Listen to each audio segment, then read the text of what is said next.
Hey, it's Darryl Syms, and in this video we're going to be talking about compressors, more specifically compressors within Bias FX 2.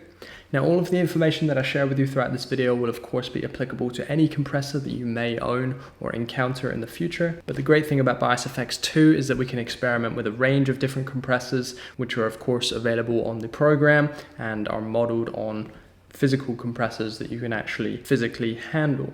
Now in this video, I'm going to show you what they do, how to use them, when they might be useful, and also we'll go through the program and see what we have available. So I've loaded up Bias FX 2 here, and I've taken a real basic preset from the pop category, a Strat in London, and I've stripped it right down so we're just left with the amp. This is one of my favorite amps, the 66 AC Boost, into its matching cab. And then I've put a little bit of reverb on the end to make it interesting. I'm going to go ahead and click the add button here, which is where we add our effects units onto the compressor category. And you can see that there are plenty of compressors for us to choose from within the interface. Now, whilst they all do the same thing, they of course each have their own individual flavors within them, depending on which effect they're modeled on.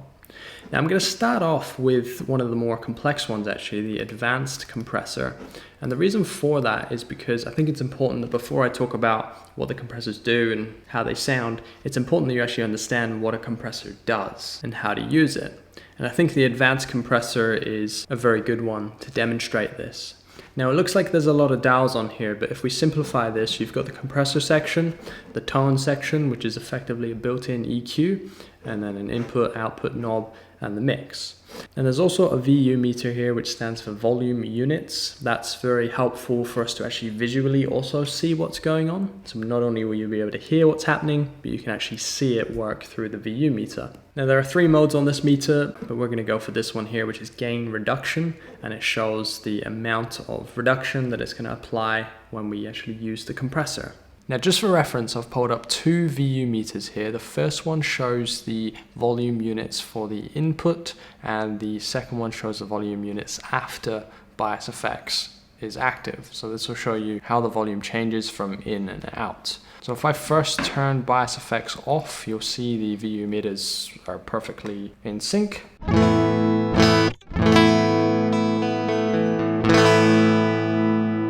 So that's the unaffected raw signal straight into my interface, into Logic Pro.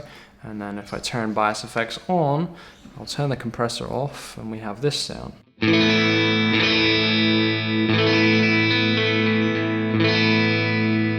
So you can see there's a lot more brightness in there, and there's definitely some effects on that.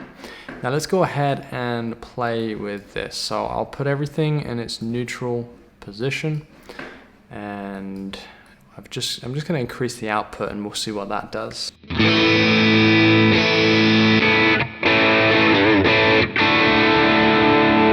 Now despite this being a clean tone, you can see it's got a bit of drive on there because we're pushing into the front end of the amp.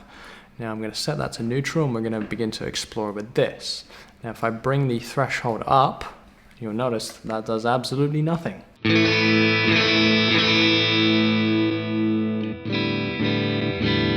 And that's because we haven't added any ratio on there yet, which is actually the number of what's being compressed.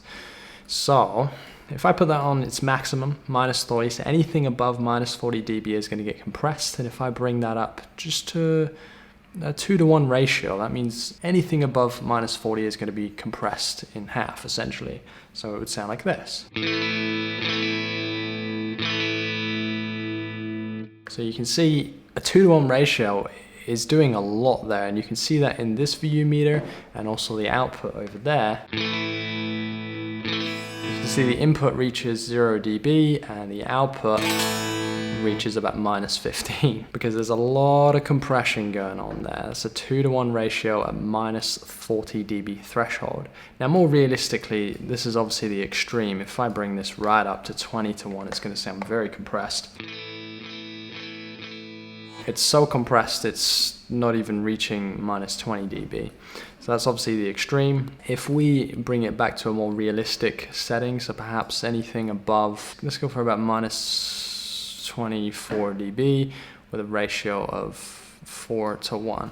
And we'll see what that sounds like.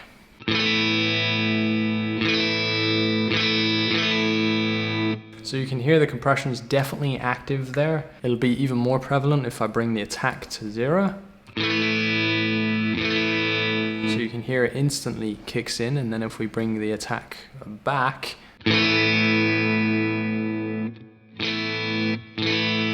somewhere in the middle is a very neutral ground. We want a bit of dynamics in the picking generally, because if you bring the attack all the way this way, it's going to remove the dynamics completely, which I don't know, maybe that's what you want, but generally you wouldn't want that. You do want to retain some of those initial picking dynamics. So somewhere in the middle is a good place to start. Similarly with the release, if I turn that all the way down, you'll see in the VU meter that it will not compress for very long. There you go, it's all finished already. If I bring that up, you'll see it holds for a little bit longer. Now a long release would be a good idea, so somewhere around here is perhaps a safe area to be. And one last thing to note here is that if you look at the VU output meter compared to the input, so the input goes to 0 dB and the output maxes out at about -7 dB. So we can compensate for that by introducing that 7 dB in the output gain here, and then that should bring us back up towards the same VU as the input. There you go, so we're getting there. We can add some more.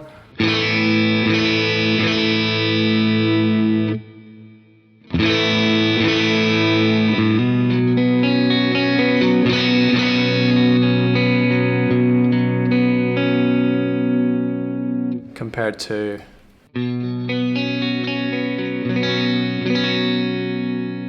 you can see in comparison it almost sounds a bit too weak now without the compressor. So compressors are a wonderful thing for retaining that signal, but I certainly wouldn't recommend over compressing your signal because it just destroys all of the dynamic range in there. But the settings that I'm using on screen is a very safe place to start. Let's go ahead and move on to another compressor. We'll choose one that's a bit simpler to get your head around now, and we'll relate the knowledge that I've just explained to you to the new one. Now this one here is one of my favorites. This is modeled after the Wampler Ego compressor, I believe. And as you can see, there's a lot less going on, and therefore technically it would be a little bit easier for us to understand. However, they've given different names to the dials, and that is generally what happens. However, they do mean the same thing. So going through these, you can see you've got the blend knob here, which is just like the mix. At 0, it will have no contribution to your guitar signal. At 10, it will have 100% effect to your guitar signal. Attack, we've already been through that. Volume is the output. Tone, in this instance, is quite useful because sometimes when you compress a signal too much, it can get a bit dull and muddy. So tone adds a little bit of presence and a little bit of treble in there as well to make your tone a little bit brighter. So that's quite useful.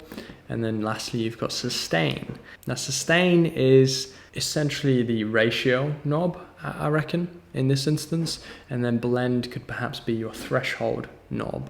So let's go ahead and check out some of the extremes of this pedal. I'm going to turn this one up, add a little bit of presence, and keep the attack instant. And we'll push the sustain up and see what that sounds like without to begin with.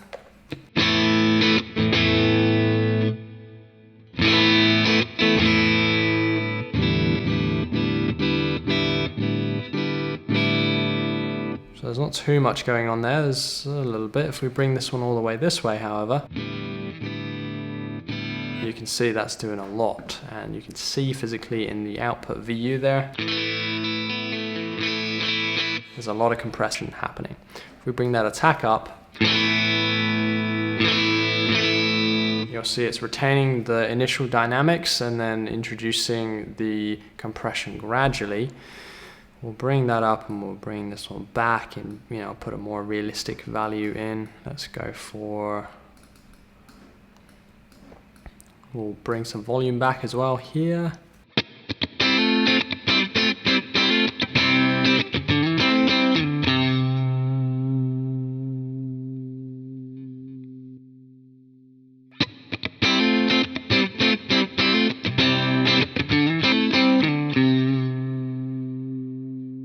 We'll go ahead and try another one now real quick. So if we double click that, we can go ahead and check out the blue compressor, which I find to be very similar to the previous one we experimented with.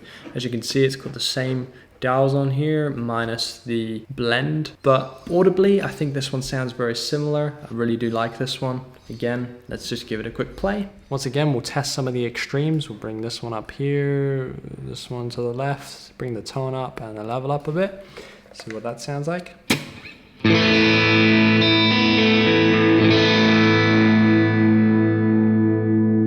Levels up a bit high there because we're introducing a bit of drive, which is cool if that's what you're going for, but not in this instance. And you can see that in the VU meter, the output is louder than the input. But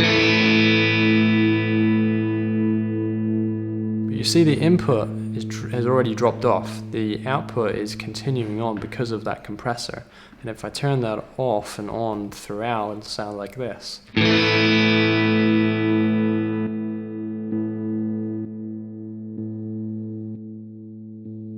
So you see that volume increase and the compressor really trying to keep that signal as consistent as possible. Again, if we bring that sustain knob all the way to the left, it'll sound like this.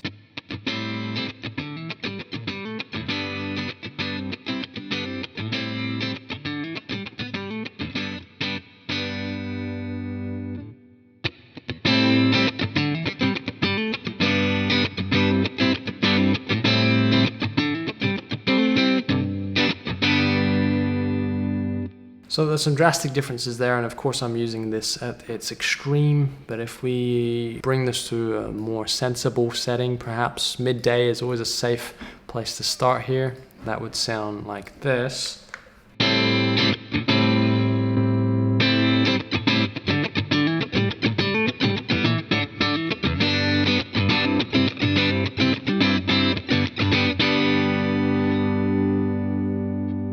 That's really nice to see there. That output VU meter, keeping that signal up. All right, let's move on to another one now. We'll go ahead and check out one of these easier ones. Or before we do, let's check out the 4K compressor, because this one's quite interesting actually, since it has a clipping dial, which is rather interesting. So the other three are identical to what we've previously discovered, but let's go ahead and play with the clipping dial and see what that does. We'll see what it sounds like far left to begin with. So it seems to add some compression, but doesn't actually seem to do anything so far. If we turn it right,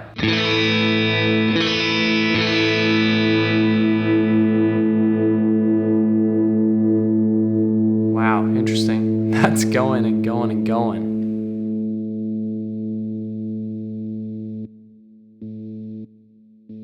That's really fascinating. I like that.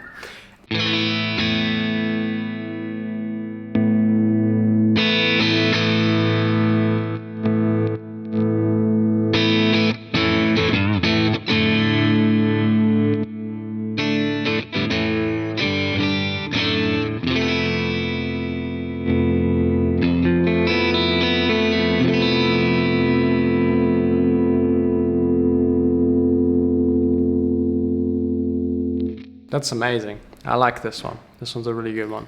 Okay, now on to a bit of a simpler one. So the Opto comp and the red comp here, as you can see, just have two dials, which make it very easy to get our head around. You've got the volume and the rate of compression. There's nothing to explain here. This is quite straightforward, but let's give it a demo.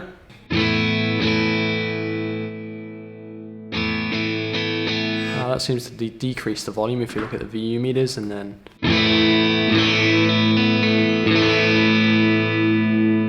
that just increases the volume. It doesn't add too much grunge in there, which is interesting.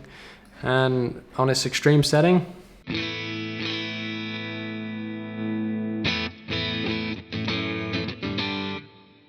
alright, let's bring that back to a more realistic setting. In fact, midday is probably a great setting right there.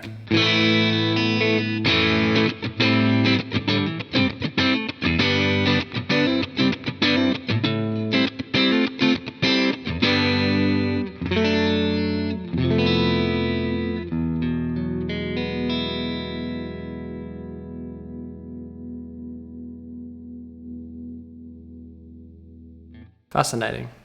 And moving on from here, the same applies with the red comp here. However, with this one, for some reason this dial is called speed. I'm not too sure why.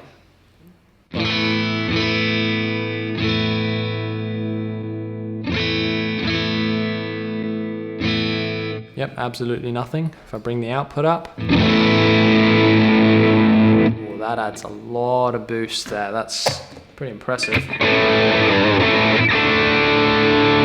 It's like I've added a distortion or overdrive pedal onto that, which just demonstrates some pedals, when you turn that output on full, it doesn't add too much, but evidently some of them are quite ferocious. So it's great that Bias Effects 2 has all of these options available to us. Now we're sticking on 50. No, we won't, because that's still quite a lot. We'll boost the volume to, you know, about 2. And play with the speed, which I assume is just the compression. Yeah, so I don't know why it's called speed, but yeah. I'm gonna skip the multi-comp HD here because there's a lot going on, and although this is easy to get your head around, since once you understand one row of dials here, that applies over 3 bands. You've got the low band, the mid band, and the high band, so they all do the same thing. However, I think this is a bit overkill for this kind of use. Personally, I would never use this at such an early stage in recording music. I would use a multi-band EQ for mastering, perhaps, but not like this. So I'm just going to skip that one because I don't really use it myself. But we will check out the tube compressor here. Now this one here, unlike the rest of them, I would actually opt to use in post, so after the amp and after the effects. Not for any particular reason beyond it sounds better that way. So let's go ahead and see what this one sounds like. However, I'm going to actually apply this one to a high gain tone. So I'm going to load in my preset, the Darryl Syms high gain lead, and then I'm going to add this compressor to the end of that, and we're going to see what it sounds like. So in my high gain setup here, you can see there's a compressor at the beginning of the chain, which has a relatively safe and generic setting. We're going through the Snake's Lead 800 V2 into an orange looking amp there, a bit of chorus, etc. Yeah, this is my high gain tone. And we're going to check this one out in specific and see what's happening when I turn it off and on. In fact, we'll do that for them both. I'll turn both compressors off, which gives us this sound.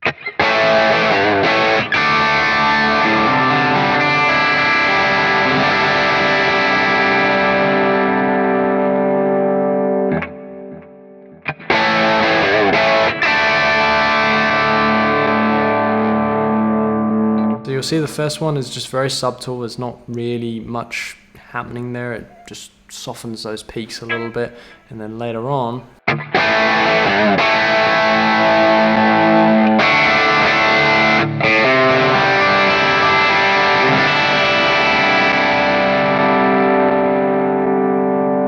you hear that slight difference. Once again, compressors are best used subtly. So there's really not much going on. You can see that in the threshold here. It's only thresholding at about -5 dB. Because going through an overdriven amp as it is and the previous effects, the signal is already somewhat compressed. So there's really not that much need to add a lot of threshold onto this. Similarly with the ratio, we don't need a lot of compression, or else it would just sound ridiculous. Or even non-existent. You know, that's just absolutely silly.